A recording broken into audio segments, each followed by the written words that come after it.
In this video, I'm going to help you learn how to become more articulate yourself, even if you're not surrounded by the most, well-spoken people around you. Maybe your family is very Asian. In Singapore, for example, I grew up around a lot of people who would say a lot of, these weird kinds of slang behind their sentences like "Wah, walao eh, le wa shi sham ya wa tai tai." And if you listen to how Singaporean teenagers speak, they don't speak very eloquently. And it's not a bad thing. It's a part of our culture and it's a fun way of conversing with one another. Even if the language is fundamentally flawed, it's a way of connection with one another and it helps us feel at home. When we hear another person speak Singlish, it's like, oh my god. But it's like a mode I can turn on and off, like being able to speak well versus speaking in a more relaxed Singlish kind of way. And in the past, before I tried to develop this skill, the way I spoke was very cluttered with a lot of filler words. And not only that, the way I presented my sentences and the way I articulated my thoughts felt very messy and careless and unstructured. Today I'm going to teach you how you can upgrade your ability to speak,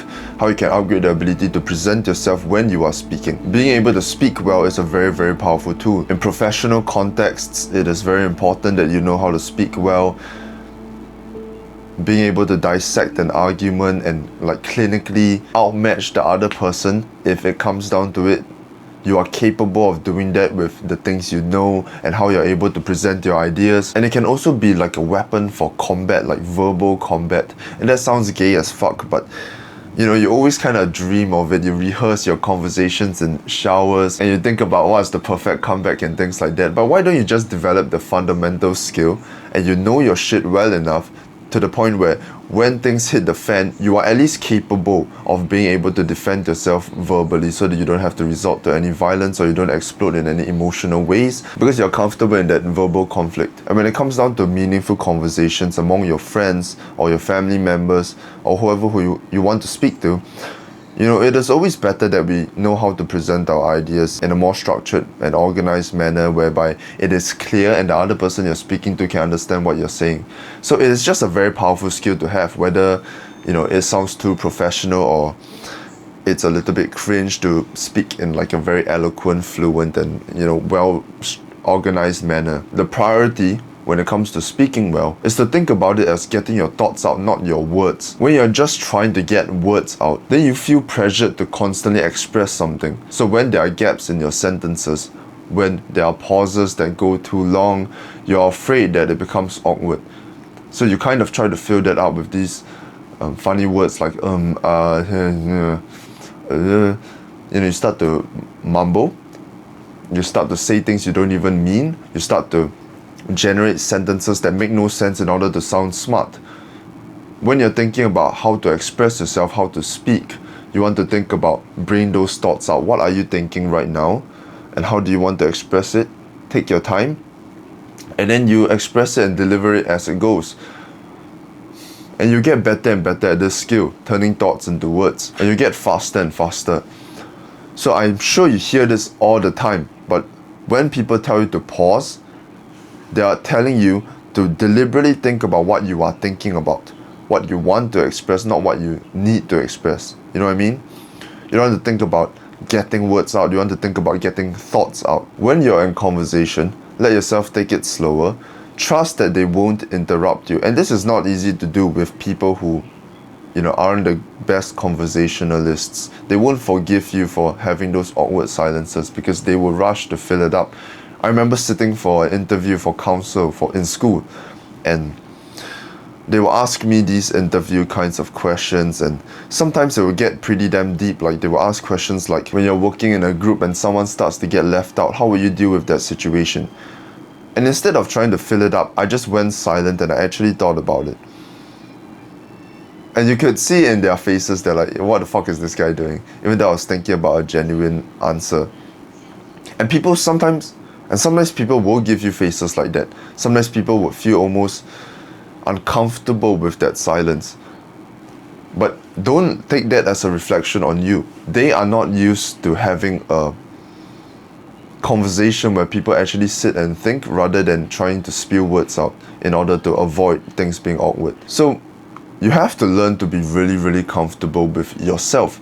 And your insecurity, your anxiousness will brew up whenever you stay whenever you stay quiet for too long, or you genuinely don't know what to say, and you want to sound smart, you want to add a filter to your words, you want to almost prove to the other person that you know what you're talking about, you're knowledgeable, you want to win at arguments, you want to win at speaking, which doesn't even make any sense if you think about it.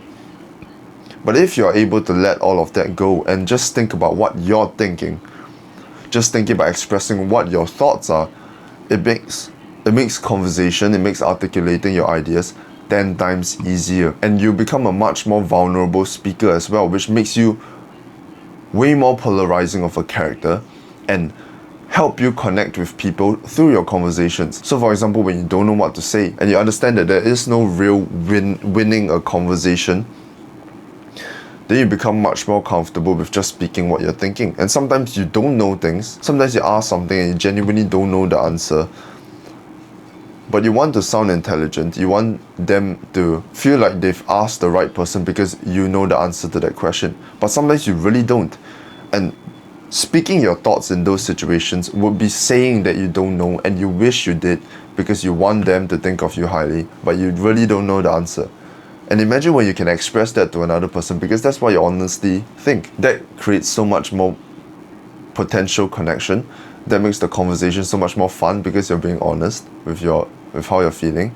And it doesn't have to be, perfectly articulated as well. It always depends on the context. But here, of course, we're trying to build the skill to articulate ourselves better, clearer, and more structured. So the first thing you have to keep in mind is the priority is to speak your thoughts, not focusing on just getting words out. Next, no matter how much you hate it, you are not going to get better without practice. You have to practice. It is fundamental, and I don't understand why anybody would want to get better at something thinking that they don't have to practice for it. No matter how many books you read on how to get better at speaking, no matter how many videos you watch that teach you how to speak, you will never get any better without practicing.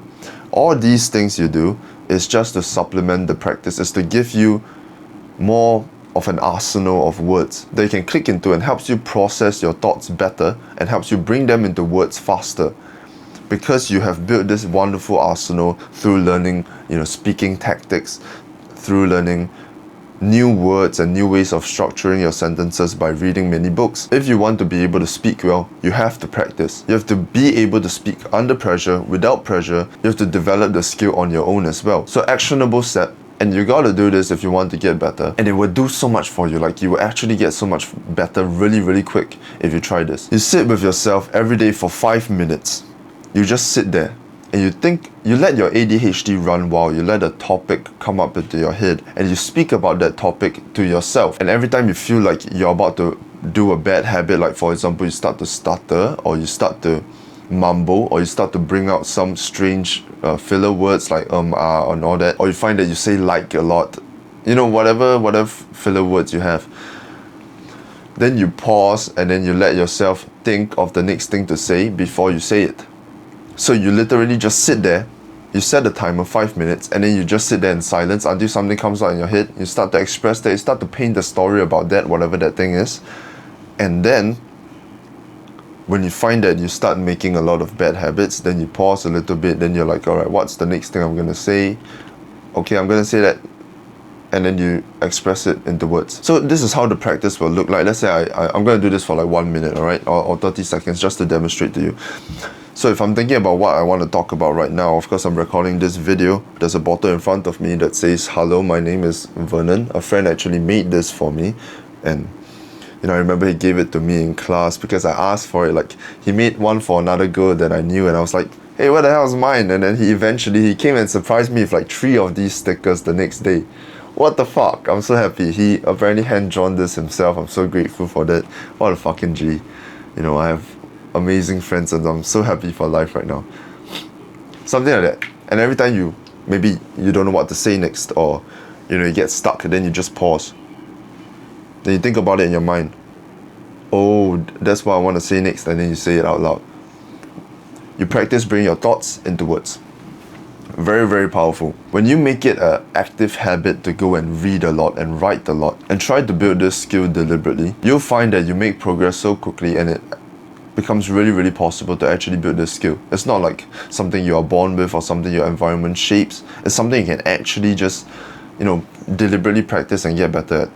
You just have to actually speak, practice the good habits or what makes good speaking, just like any other sport, right? And then lastly, you read and write and learn more from other people by listening to how wonderful speakers interact. Wonderful speakers express themselves. Just like training for any other thing, let's say you want to do boxing, all you need to do is spar, which is the practice. You have to learn more combos and tactics and the way you throw punches, and then learn about boxing from watching professionals and really analyze it deliberately. That's all you need to do, right? The same thing with speaking. It's just a separate skill. You can absolutely develop it. It's not that difficult, but it is going to make you so special because who else is taking this deliberately? We're in a world where speaking has become a very undervalued skill. Even though people will respect you for it, they don't find the need to develop themselves.